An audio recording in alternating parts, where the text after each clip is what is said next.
আসসালামু আলাইকুম এভরিওয়ান, কি অবস্থা সবার? কেমন আছেন সবাই? আশা করি সবাই অনেক বেশি ভালো আছেন। তো আমি অনেক বেশি ভালো আছি গাইস। তো ঢাকা সিরিজের সেকেন্ড পার্ট নিয়ে আজকে চলে আসলাম। তো অনেক দিন ধরে এডিট করব করব বলেও এডিট করা হচ্ছে না কিছু চাপের কারণে। তো ভাবলাম যে আজকে একটু ফিরে আসি, তো ভিডিওটা এডিট করে আপলোড দিয়েই দিই। এই জন্য আর কি ভিডিওটা করে ফেললাম, এডিট করতে বসে গেলাম, আরও উল্টাপাল্টা বকতেছি, অনেক ক্লান্ত তো যার কারণে একটু উল্টাপাল্টাই বকতেছি। তো আমরা যাচ্ছিলাম হচ্ছে শহীদ মিনারের উদ্দেশ্যে, আর রাসেল কাকু আসবে, ওনার সাথে দেখা করব এই জন্য। তাই আমরা শহীদ মিনারের উদ্দেশ্যে যাচ্ছিলাম। আর গাইজ আমার ঠান্ডা লাগছে অনেক পরিমাণ, যার কারণে ভয়েসটা একটু অন্যরকম। তো সবাই ভালোভাবে দেখবেন, ভিডিওটা ভালো লাগবে আশা করি। তো ভয়েসটা অন্যরকম। তারপর আমরা শহীদ মিনারে চলে আসলাম, এসে শহীদ মিনারে হালকা একটু ভিডিও ক্লিপ করে নিলাম। তো ভিডিও ক্লিপ নেওয়ার পরই রাসেল কাকুর ফোন চলে আসলো যে উনি আমাদের জন্য দাঁড়ায় আছেন গুলিস্তানের ওইদিকে।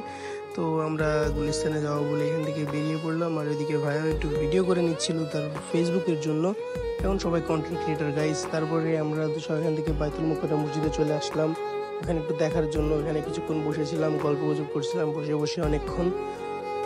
তারপর আর কি ওখান থেকে বসে ঘুরে ফিরে চলে আসলাম, এসে তারপরে ঘুম দিলাম। তো তারপর আর কি গাইস সকাল সকালই ঘুম থেকে উঠে পড়লাম, কারণ আজকে অনেক কাজ, অনেক জায়গায় যেতে হবে, যার কারণে সকাল সকালই ঘুম থেকে উঠে পড়লাম। এবং বাইরে এসে দেখি ভিউটা অসাধারণ, যার কারণে একটু ক্লিপস নিয়ে নিলাম। আর ভাবলাম যে যেহেতু ভিডিও বানাবো তো ওইখানে লেগে যাবে, যার কারণে বানাই দিলাম। আর তারপরে আমি ভাইয়ারে কল দিলাম, ভাইয়া চলে আসলো এবং আমরা বের হয়ে পড়লাম এয়ারপোর্টের উদ্দেশ্যে। কারণ আমার ভাই বোনরা আজকে আসতেছে অনেক দিন পর, তাদের আনার জন্য। কিন্তু যাইতে যাইতে না জ্যাম পড়ে গেল সামনেই।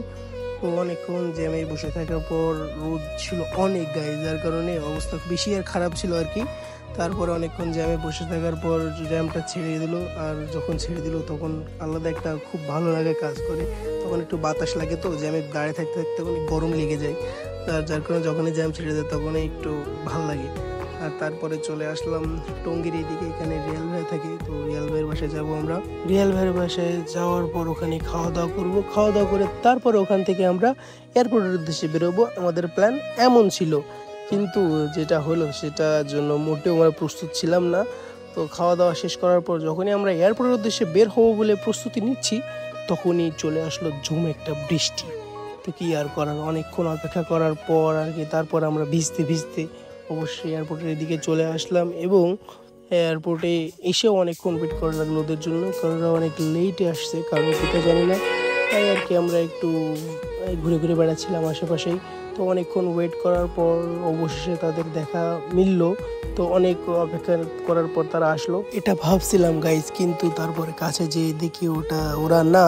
তারপরে আর কি তারপর আবার অনেকক্ষণ অপেক্ষা করলাম তাদের জন্য, দাঁড়ায় থাকতে থাকতে হাত পা তো ব্যথা হয়ে যাচ্ছিল। ওই সময় আর কোনো ক্লিপ নেওয়া হয়নি, ওই সময় একটু ক্লিপ নিলে আপনারা বুঝতে পারতেন যে কতটা অপেক্ষা করছিলাম। তারপর অবশ্যই দেখি যে তারা হঠাৎই বেরিয়ে চলে আসলো।